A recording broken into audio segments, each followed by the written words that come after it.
নমস্কার বন্ধুরা, আমার ফ্যামিলি এবং ম্যারেজ কাউন্সিলার পেজে আপনাদের অনেক অনেক স্বাগত। আমি যে টপিকটা আরম্ভ করেছিলাম যে এক্সট্রা ম্যারিটাল অ্যাফেয়ার, তার একটা কারণ আমি ডিসকাস করেছিলাম। আশা করি আপনাদের ভালো লেগেছে। আগের ভিডিওটা আপনারা দেখবেন। আজকে আমি সেকেন্ড কারণটা বলবো।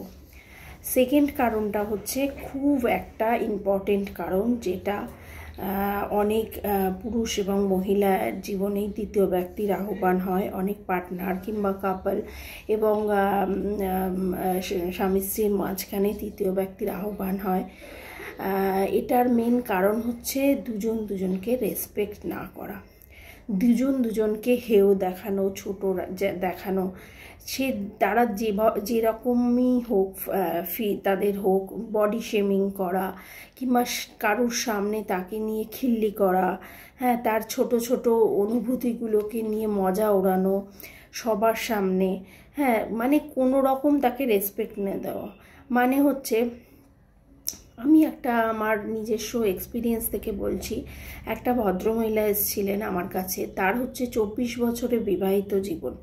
সে বলছে, ম্যাডাম, আমি কি করে এই মানুষটার সাথে থাকবো যে 24 বছর বলে গেছে, যে 24 বছর ধরে আমাকে বলছে আমার হচ্ছে গায়ের রং কালো, কিন্তু গায়ের রং কালো দেখেই আমাকে বিয়ে করেছিল। আমার হাইট ছোট, আমার এখানে একটা আঁচিল আছে ভদ্রমহিলা, সেই আঁচিলটা নিয়ে যখনই আমি সাজতে যাই, এত সেজে কি হবে, ওই তো চেহারা, এই তো এই, মানে নিজের হাজব্যান্ডই বলছে, কি মানে নিজের পার্টনারই বলছে কতটা সে মানে মনে মনে কষ্ট পাচ্ছে। তার সবার সামনে যদি তাকে এইভাবে ছোট করা হয়, তাহলে কিন্তু সে দিনের পর দিন তার পার্টনারের থেকে একটু একটু করে সরে গেছে এবং এখন সে আর ফিরে যেতেও চায় না তার কাছে, এবং সে কোনোভাবেই সেই মানুষটাকে অ্যাকসেপ্টই করতে পারে না, যে সারা জীবন তাকে অপমান করে গেছে, ছোট করে গেছে, সবার সামনে হিউমিলিয়েট করেছে।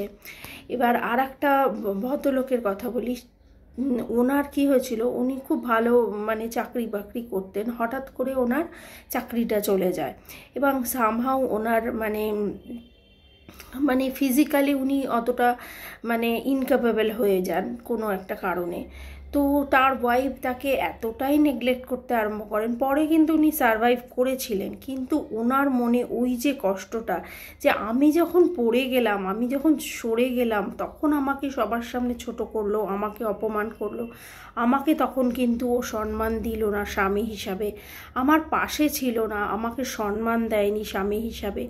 আজ আমি আবার ঘুরে দাঁড়িয়েছি, এখন আবার ও আমাকে চাইছে, কিন্তু সেই সময় যে আমার বন্ধু হাত ধরেছিল তাকে এখনও থার্ড পার্টি মানে তাদের মাঝখানে তৃতীয় ব্যক্তি এসে গেছে। তো এই ধরনের ক্ষেত্রে না, আপনারা ভীষণ বেশি সেন্সিটিভ হন। নিজের পার্টনারকে, নিজের হাজবেন্ডকে, নিজের ওয়াইফকে সব সময় সম্মান দেবেন। সম্মান কিন্তু এমন একটা জিনিস যেটা হচ্ছে প্রত্যেকটা মানুষের প্রাপ্য।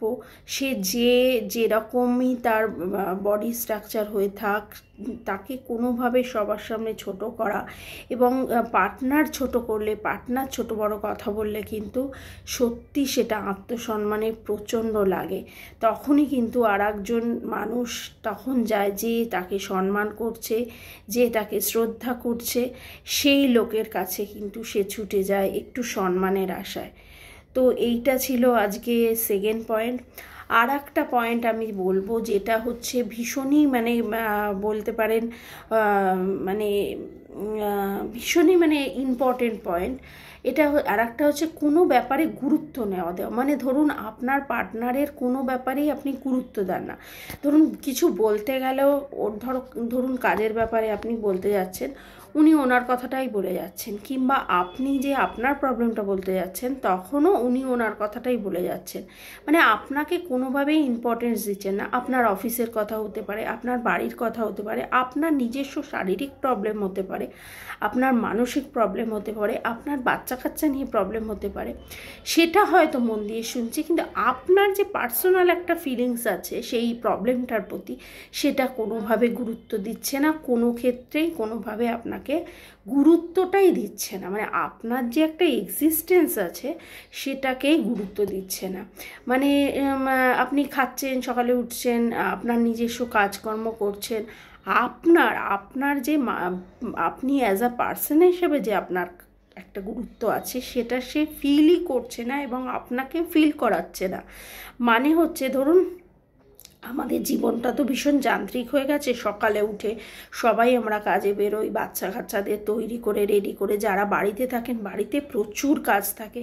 হ্যাঁ, তো বাড়ির মহিলারাও প্রচুর কাজ করেন, সারা দিন ধরে রাত ধরে সংসার করেন। কিন্তু তা মানে যে বাইরে জব করছে এবং যে বাড়িতে জব করছে দুজনকেই মানে ইম্পর্টেন্ট না দেওয়া, মানে গুরুত্ব না দেওয়া। ধরুন অফিস থেকে এসে দেখলেন আপনার ওয়াইফ কিচেনে, আপনি এসে এলিয়ে একটা টিভি চালিয়ে বসে পড়লেন কিংবা মোবাইলে কফি দাও বলে আপনি একদিন গিয়ে তার পেছন থেকে গিয়ে তাকে ধরবেন না, আপনি বলবেন না যে কি করছো দেখি।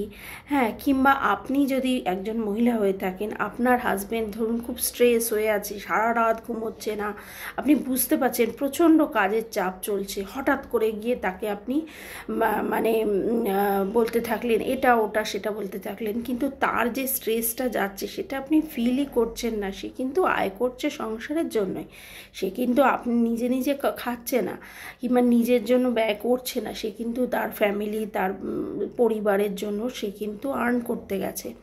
সুতরাং তাকে একটা মানসিক সাপোর্ট দেওয়া, তার যে কত বড় সে যে গুরুত্ববান আমাদের ফ্যামিলির জন্য সেটা তাকে ফিল করানো। কোনো রকম ফেমিনিজম কিংবা কোনো রকম মাস্কুলিন না দেখিয়ে, পুরুষদের ক্ষেত্রে বলবো কোনো রকম মানে পুরুষালী অঙ্গভঙ্গি না দেখিয়ে, এবং মেয়েদের ক্ষেত্রে বলবো আপনাদের যে ফেমিনিস্ট যে ধারণাগুলোকে একদিকে রেখে যদি আপনারা আপনাদের পার্টনারকে গুরুত্ব না দেন, যদি গুরুত্বই তাকে না দেন, তার ইম্পর্টেন্সটা তাকে ফিল না করান, সেক্ষেত্রে কিন্তু আপনার পার্টনার যদি তার জীবনে কিন্তু তৃতীয় ব্যক্তির আহ্বান হয়, সেখান থেকে সে যে গুরুত্বটা পাবে, সেক্ষেত্রে কিন্তু তৃতীয় ব্যক্তি তার জীবনে অবশ্যই প্রবেশ করবে। আজকে এই দুটোই থাক। হ্যাঁ, আরও 2-3টে পয়েন্ট আছে, আমি পরের ভিডিওটায় শেয়ার করব। আশা করি আপনারা আমার ভিডিওটা অনেক বেশি লাইক, শেয়ার এবং ফলো করছেন। অসংখ্য ধন্যবাদ। আমার সাথে যোগাযোগ করার নাম্বার আমি আগেও বলেছি, প্রত্যেক ভিডিওতেই বলে থাকি 9830596099। আজকে টপিক ছিল পরকীয়ার, আরও 2টো টপিক নিয়ে আমি বললাম। নমস্কার, ভালো থাকবেন, সুস্থ থাকবেন, সুস্থ মনে থাকবেন, পরিবারকে ভালো রাখার চেষ্টা করবেন। নমস্কার।